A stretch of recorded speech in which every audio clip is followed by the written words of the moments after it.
Dhaka elevated এক্সপ্রেসওয়েতে চলাচলকারী গাড়ি গতিসীমা অতিক্রম করলেই মামলা দেওয়া হবে। আগামী ২১ ফেব্রুয়ারি থেকে শুরু হবে ভিডিও নজরদারি। সকালে সংবাদ সম্মেলনে এই তথ্য জানায় কুড়িলে পরিচালনাকারী company first Dhaka elevated expressway. জানায় পরপর ৩বার মামলা পাওয়া গাড়ি এলিভেটেড এক্সপ্রেসওয়েতে প্রবেশ করতে পারবে না, স্বয়ংক্রিয়ভাবে হয়ে যাবে কালো তালিকাভুক্ত।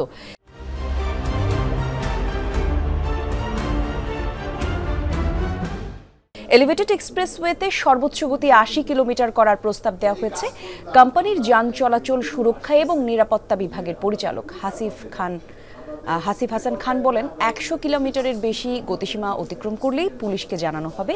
ঢাকা মেট্রোপলিটন পুলিশের পক্ষ থেকে মামলা দেওয়া হবে।